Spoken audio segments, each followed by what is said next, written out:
দ্রুত কৃমি দমন হয়। ১ গ্রাম আমরোজা মিশিয়ে দিয়েছি। গরমে কখনোই কৃমির ডোজ করাবেন না।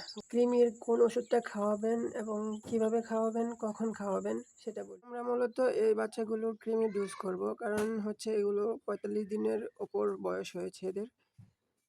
তো এগুলোর সাইজ আর এই যে এটার সাইজ, এটা মূলত কৃমিতে আক্রান্ত। মানে এদের মতোই খাচ্ছে, বাট এদের যে গ্রোথটা এসেছে, এদের মতো গ্রোথ এটা আর এই যে এটা, এই ২ টাতে গ্রোথ আসে নাই। যেহেতু আমাদের খামারে কৃমির সিম্পটম দেখা গেছে, সেহেতু আমাদের যতগুলো মুরগি আছে সবগুলোকে আজকে কৃমির ডোজ করব। আর এটার কালারটা অনেক সুন্দর। কৃমির কোন ওষুধটা খাওয়াবেন এবং কিভাবে খাওয়াবেন, কখন খাওয়াবেন সেটা বলি। আমি হচ্ছে আরমোলজা খাওয়াই। আপনারা অনেকে প্যারাভেট খাওয়ান, আমিও প্যারাভেট খাওয়াই। বাট আমি চেঞ্জ করে খাওয়াই।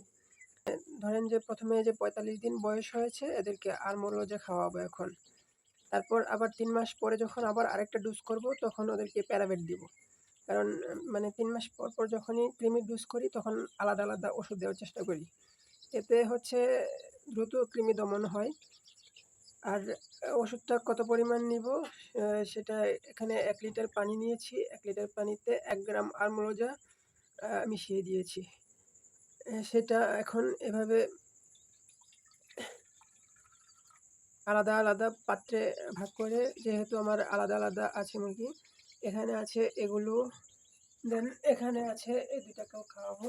মানে আমাদের যেহেতু আলাদা বেছে মুরগি, এখানেও আছে কিছু।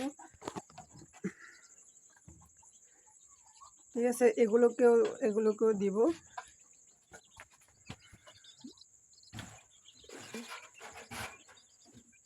তো এটা এখান থেকে এভাবে জাস্ট এদেরকে খাইয়ে দিবেন।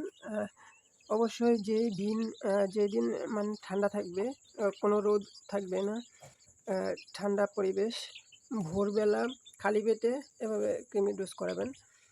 অবশ্যই ভোরবেলা ঠান্ডার দিনে, গরমে কখনোই কৃমির ডোজ করাবেন না গরমের সময়। গরমের দিনে যখন বৃষ্টি পড়বে, ঠান্ডা থাকবে, তখন ভোরবেলা খালি পেটে কৃমির ওষুধটা খাইয়ে দিবেন। আজকে কৃমির ডোজ করালেন, কালকে সকালবেলা আপনি মানে ২৪ ঘন্টা পর লিভার টনিক দিবেন। তারপর সকালবেলা লিভার টনিক দেওয়ার পরে বিকেলবেলা দিবেন জিঙ্ক।